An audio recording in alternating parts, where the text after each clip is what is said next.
Hey, Melissa. Hey, Amy. So we just wrapped up an interview with a name you might recognize, Dr. Marcia Henry. Yes, she was so knowledgeable. She's been doing this for a very long time. She said 66 years. Yeah.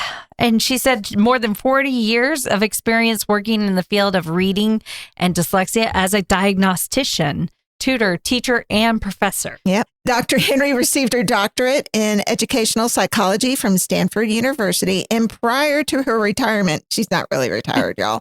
In 95, she was a professor in the Division of Special Education at San Jose University, where she taught and directed the Center for Educational Research on Dyslexia. And, she's one of those people who knows all of the people. All the people. We talked about, you don't want to call anybody old, but they're the old guard. We talked about all that knowledge that we had in place before. Yes, she said that she knows all about our good old friend Reed Lyon and the actual Ross and Saunders people. Marianne Wolf. Oh, yeah. She said she listened to our podcast. She listened to our podcast, y'all. She did. Yeah. So there's just so much information that Dr. Henry has that she has shared with us through this podcast. We are hoping that it'll reach our teachers, our dyslexia therapists, practitioners, people who are in training. We just want it to get to as many people as possible. Yeah, she's amazing. So those of y'all who are ALTA therapists, if you remember that ALTA, I don't remember what anniversary it was, but it was Pearls of Wisdom, that play. She was the person who wrote the play about when Sam met Anna. I think that's what it was called. It was a very different thing for ALTA to do, but it stands out in my mind even all these years later. I thought it was just super interesting. She's also the author of Unlocking Literacy, Effective Decoding and Spelling Instruction, in addition to a few other books. Patterns for Success. Mm-hmm. And Words, I think, was the other one. Yes. And she's got a heavy focus here recently on morphology. And we know that's a hot topic for us right now. Oh, yes. And she wrote a chapter in the Multisensory Teaching of Basic Language Skills, the 4th edition. So we definitely need to go and look that up. Those of y'all who are Couts or Couts in Training, you probably know that book well. Yes. The Birsch book. Yes, the Birsch book for sure.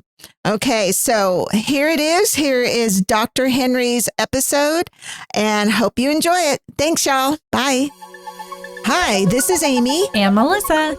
We are a couple of retired Texas teachers who are CALTs, Certified Academic Language Therapists. We started our own businesses, and now we have a podcast called The Dyslexia Duo. So join us for our informative podcast, where we'll delve into dyslexia, covering the topics that affect parents, therapists, teachers, practitioners, and anyone who wants to learn more. We'll guide you through everything you need to know, from the first signs to the intricacies of dyslexia curriculum placement and beyond. This season, we will cover the referral process, what to expect when your child or student is dyslexic, the generational impacts of dyslexia, and how to support those affected. Come join us.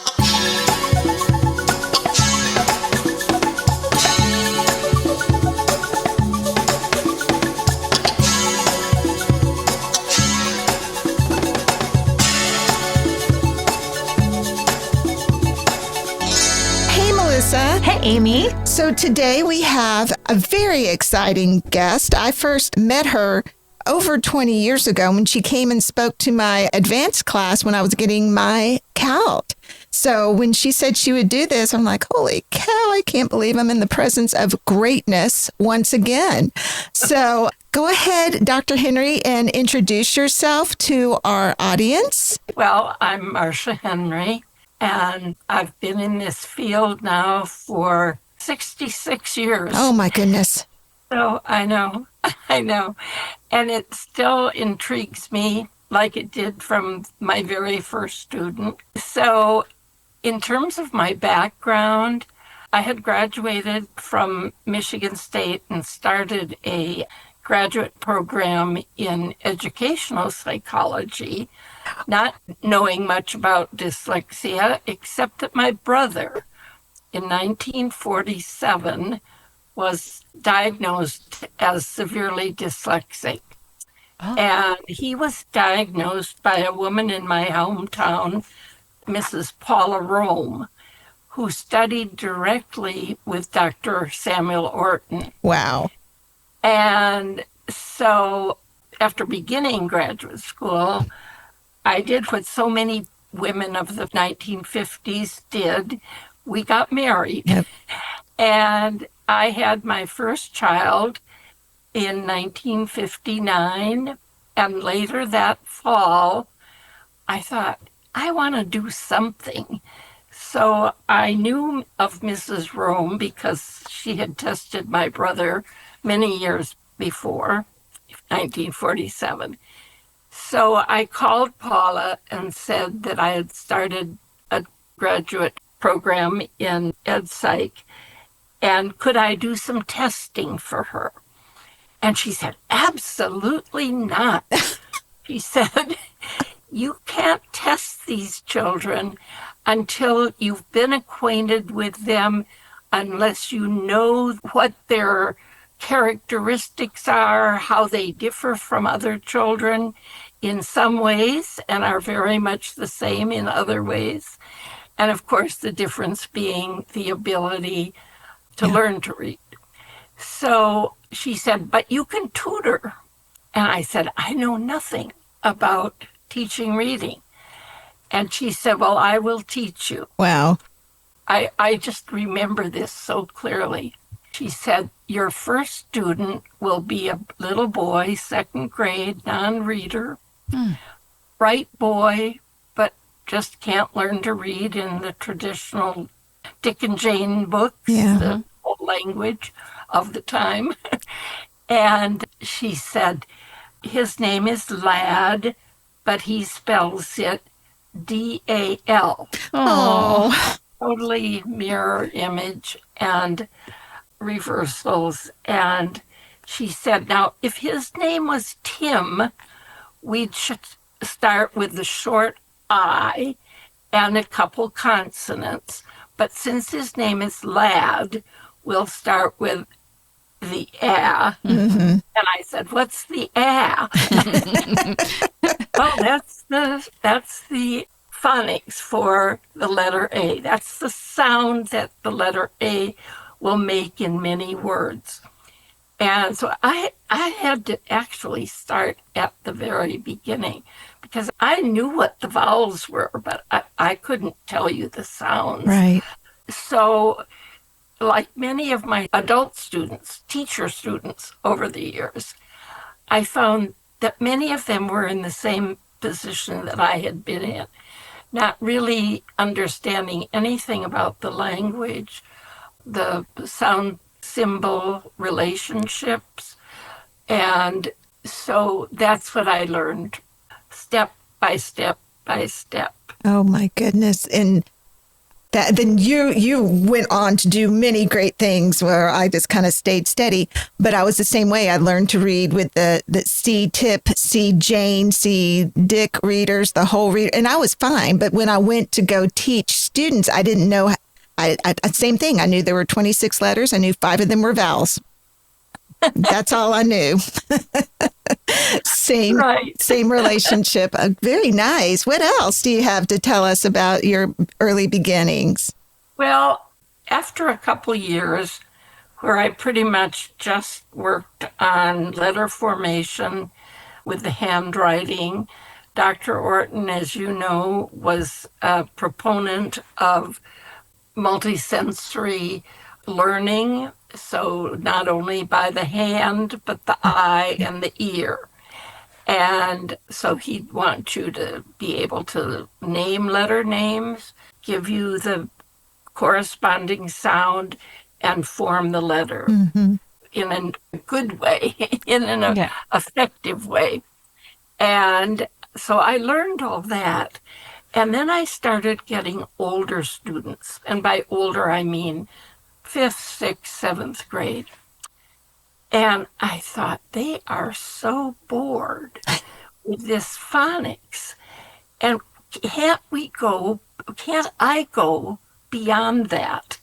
So right away, I started adding common prefixes and suffixes, not really understanding that was what morphology was all about.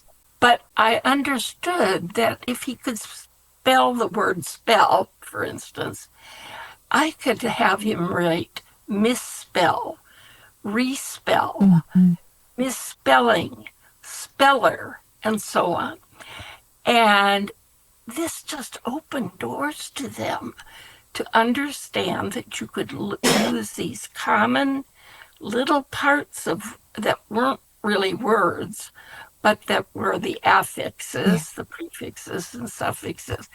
So that's when I really became interested in morphology. After working with Mrs. Rome for about 15 years, by this time I had 3 children, and we moved to California, where I worked at De Anza Community College in their learning disabilities program and worked with college-age students. I started to finish my master's at Santa Clara University. And then I was very fortunate. I don't know if you know the name Mary Lee Enfield, who passed several years ago. But she and a colleague, Tori Green of Bloomington, Minnesota, developed a program called Project Read. Oh, yeah. The Orton Gillingham approach into a classroom setting. And I know there were many of those programs in the Texas, South Texas area. Yeah. And I knew some of the people involved in that, Mary Davis, and I just can't think of her name. That's okay. Anyway, so Mary Lee had met Dr. Bob Kelfy at Stanford, and he helped her. She was at the University of Minnesota, and he was at Stanford, and he was more help to her in her doctoral dissertation than any of the people in Minnesota were. They were not interested at all, but Kelfy was. And she said, I was by this time teaching part-time at Santa Clara University and loved the college teaching. And I said that to Mary Lee. We've served on the board together of what is now IDA. And she said, you should go talk to Bob Kelfy at Stanford. And I was living just down the road from Stanford. And so I did. And he said, well, why don't you apply for our graduate program? I said, I can't do that. I have a combined family now of 7 children. Oh, goodness. 3 of my own and 4 stepchildren. Wow. And they were living mostly with us and with my husband and me. And so I said, well, I can't possibly take the GRE and all the things that I would have had to do. And he said, well, think about it. And he said, I could give you a half-time position as my project manager. Wow. And he kind of, by this time it was 1981. So I was pretty much far along in my career. And I said, well, I'm not sure about that. And he said, well, think about it. And I thought about it. And I thought, why not? And one of my teenage sons said, but Mom, you'd be 50 when you finish your doctorate. And I thought, what the heck? Yeah. I'll be 50 anyway. Right. So why not go for it? Right. And so I took the GRE and did pretty well, actually, especially in the language part, which was the important part for me. And so I started my doctoral program in Ed Psych.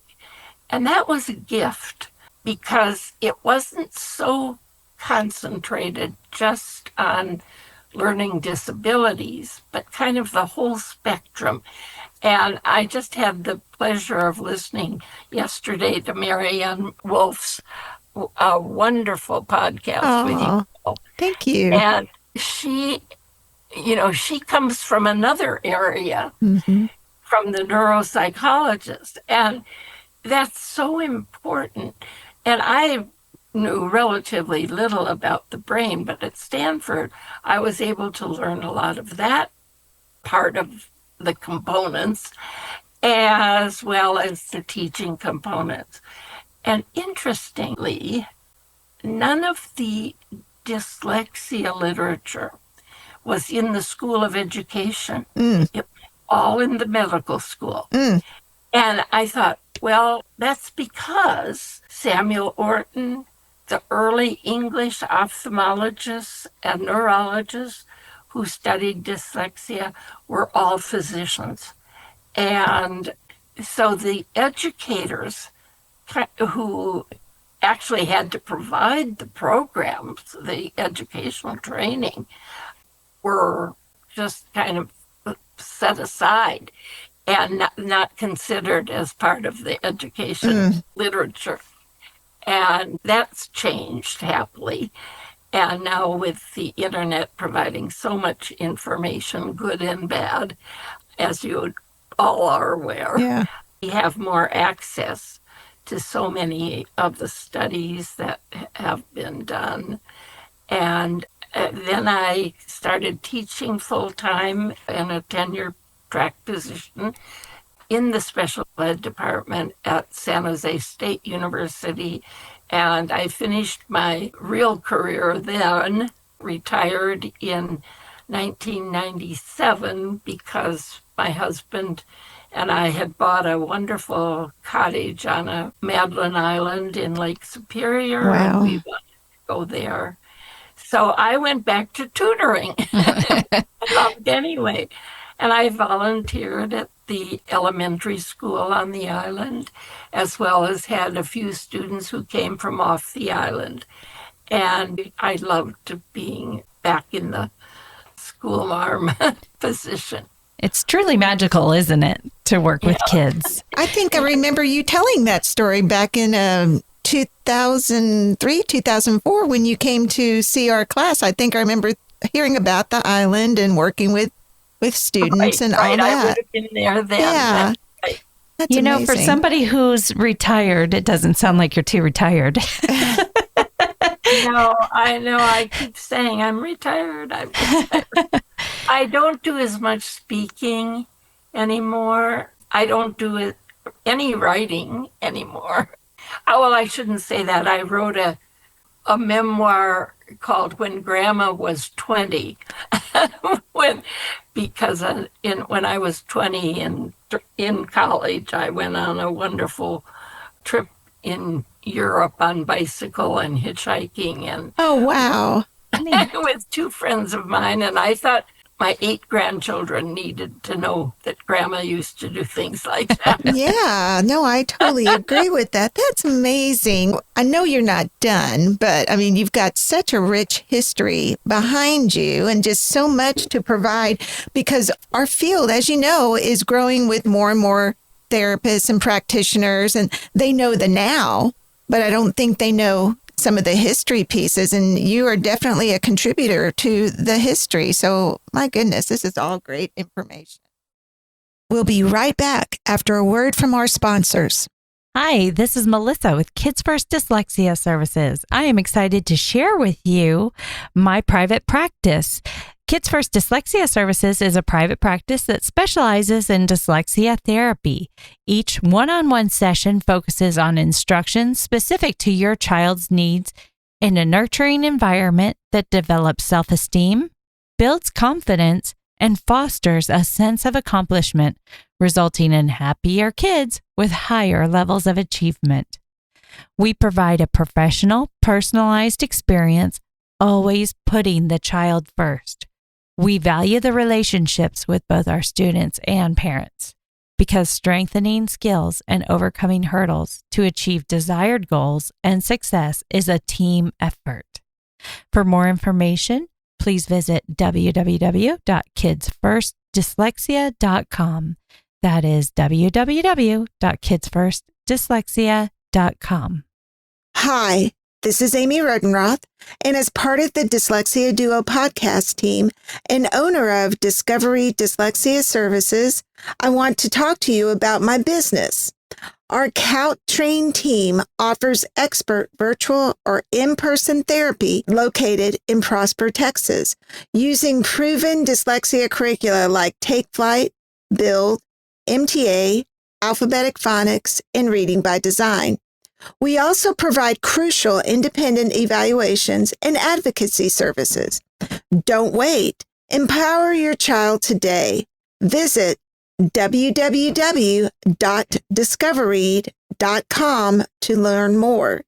That again is www.discoveread.com. Discoveread, covering all your dyslexia needs. Let's return to the show. So with that being said, what are some of the key influences or experiences that shaped your approach to reading instruction? Well, certainly Mrs. Rome and another one of her colleagues, Jean Osman, were probably my first major mentors and influences. And then when I became part of the IDA board and later vice president in 1992 to 96, I was president of IDA. I had wonderful colleagues there, and among my mentors would have been Margaret Rawson. Oh, yeah. And Roger Saunders from Ross and Saunders, yeah. From Maryland, and Roger from North Carolina. And I think there's a Saunders reading group in Austin. Oh, yeah, there's a Ross and Saunders in Austin. Yeah. You're right. There's an institution. That's right. Right. Yeah. And I visited there, and they're doing wonderful things, as so many of you are. And people like Norm Geschwin, the great neurologist who died at only 57 in the of his career. And then my Stanford professor, Bob Kelfie, certainly was one of my mentors. And so we all have mentors. We hope we all have mentors. And we're fortunate because they add so much. And one of the things that I never knew Dr. Orton, he passed away in 1948, about 10 years before I started with Paula. But he always said that the hallmark of a good teacher is someone who is both passionate and compassionate in their teaching, and they can be flexible. And this was a wonderful lesson. I think the epitome of that is when Paula said, if Lad's name was Tim, you'd start with the I. Yeah. But it's Lad, so start with the A. Yep. And that's the joy of one-to-one teaching. You can really design your instruction where that child is and begin where he is. Now, with a full classroom or even half a classroom, it's much more difficult because you have to almost find out where everyone is and kind of come to the middle. The midpoint on that. So getting back to who had the biggest influences, I know I'll forget some people, but those were certainly important in my life. This is an impressive list, quite frankly. Quite frankly, that is a very impressive list. So in this day and age, we know so much more about dyslexia. And of course, there's going to be much more. It seems like every year we find out more that we didn't know before about dyslexia. And I'm always amazed when I hear, oh, I had dyslexia. It's gone now. Okay. What are some common misconceptions that you still hear about dyslexia? Well, like you say, there's a professor of a school not far from where I live now, Rochester, Minnesota, where I grew up and am back there now. And he says dyslexia doesn't exist. It's either lazy children or inadequate children. Blame the child, not the teacher, not the teaching. And so that's certainly a misconception. Yes. Another one is that these kids can't learn, especially if you don't catch them in first grade or so. It's better to catch them early, there's no question. But even adults with good instruction, with effective instruction, using structured literacy, they can learn to read. Yeah. And it's interesting because I noticed on your list you mentioned articles, and I was looking at some of my past articles, and in 1988 I wrote an article for the Annals of Dyslexia, and it was called Beyond Phonics, Integrated Decoding and Spelling Instruction Based on Word Origin and Structure. Now, this was almost 40 years ago that was published. And yet, until about the last 10 years, there's been almost no work on morphology. And now, fortunately, we have lots of people like Susan Ebers and Ken Apple and Linda Walters and others, Sue Hegland, Gail Venable, who are all writing about the research. Pete Bowers, who brought a whole new sense to me about starting even earlier than first, second grade, even back to kindergarten, working with like plurals and the final ER, like baker and so on, and swimmer and skater. So all of these people are now doing the research that needed to be done. And then those in England, many of the Charles Hume and Maggie Snowling, Kate Kane, wonderful work, lots of articles. And they're just so important. The other thing, talking about here and now, is the organizations that have sprung up, that have just so impacted the Decoding Dyslexia group. Yourselves, getting it out, these podcasts, that's a wonderful way to, and I'm been invited to be on a podcast, a new podcast that Linnea Airy is involved in. And I don't know what the name of the whole podcast will be, but it'll be another source of good information. And of course, the IDA branches bring at their different conferences, not only bring the new research, but they bring the teaching effects and influences. So I think we're in a good spot. The other good spot is legislation. Yes. Now, the problem, in Minnesota at least, our Governor Walz has been one of the biggest advocates for reading. And he introduced an act just called the READ Act. And it passed. But guess what? There's no funding for it. Oh, and that's kind of normal, isn't it? I don't know how many million were supposedly set aside for training, like letters training, or the Reading Center, where I started my journey into this field, and where I'm on the board now. But if there's no funding for the legislation doesn't mean a thing. Right. Right. I guess when I think about things that can change, legislation and the way schools function, a big driver of that is parents. And when parents' voice gets loud enough, things tend to change. Mm-hmm. So I think about the parents that could be listening to this podcast, and I wonder if you could help them think about what signs of dyslexia might they see in their own child, starting from like pre-K, pre-kindergarten, kindergarten, those early identification ages. Absolutely.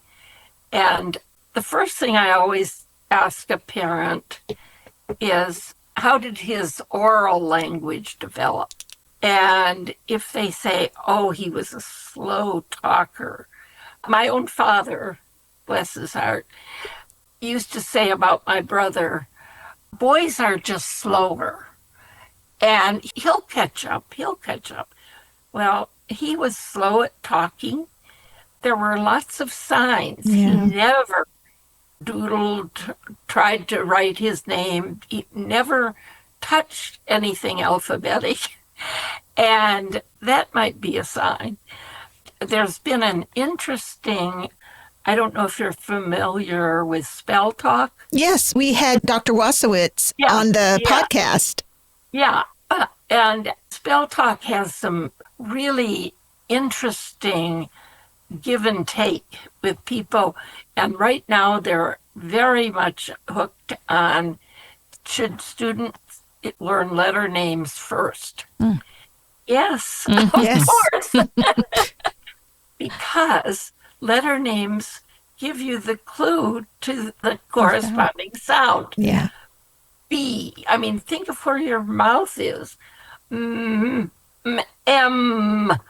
N. Sometimes it's the ending position of your mouth, and sometimes it's the beginning. But that's something to be aware of. So yes, does the child know letter names?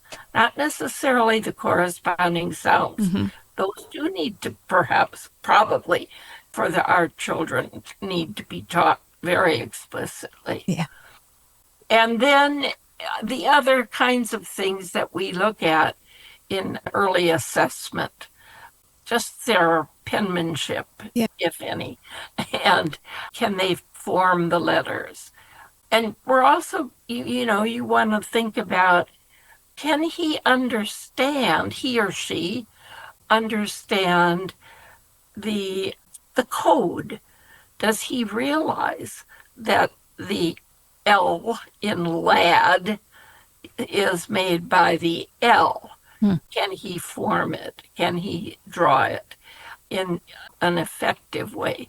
So there are lots of things that we can, that parents can be aware of. And parents are often the ones that are pushing the hardest because they see something. They know something is wrong. Right. They know that their child loves a flag football or soccer or whatever, playing the clarinet, and he does well.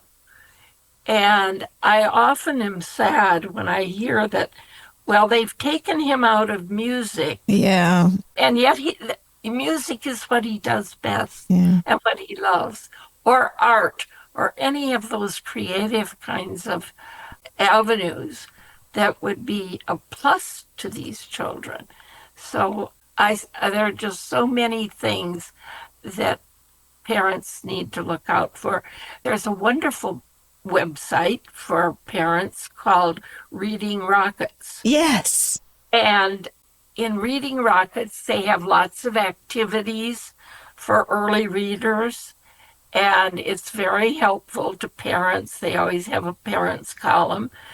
So things like that. And that's where the internet is so helpful, because we have some good programs that the internet is bringing to us. When you were speaking just now, it made me think about our older kids. So we still have this going on in Texas, that we have kids who are receiving dyslexia services at the secondary level, and they have to choose, are they going to go through dyslexia therapy, or are they going to have their elective, like football, music, band, something like that? And I'm like, well, my goodness, which way would I go? I know what I would do. It's not fair to make them have to make that choice. And I wish there was something in place, like some sort of legislation that allowed them to have both dyslexia therapy and their elective. Absolutely. They need both. But the dyslexia therapy is just crucial to every other academic subject. Yeah. Be able to read. I mean, if you can't read, you can't get along with your social studies, even math, the word problems. So, science depends very often on reading a manual, or for these older kids, writing reports for their lab work. If they can't read and they can't write, they're not going to be able to pass that class. Yeah. Or even being out in the community and seeing different signs than what those signs say.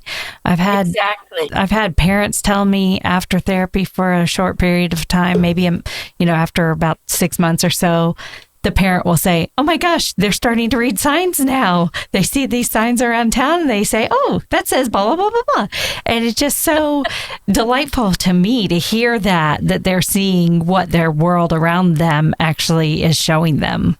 Again, very important. Mm-hmm. I know one young student that I had said to me once, I'm eating at the Golden Arches. And I said, well, do you know what store it is? Yes, it's the Golden Arches. And I said, well, do you know what that stands for? Yes, the Golden Arches. But he had no idea that it connected to McDonald's. That's funny. So there might be some things that we can point out to them within the community. Mm-hmm. And signs are a good way to do it. And the logos, that's a early pre-reading skill for our look who I'm telling you, or the expert.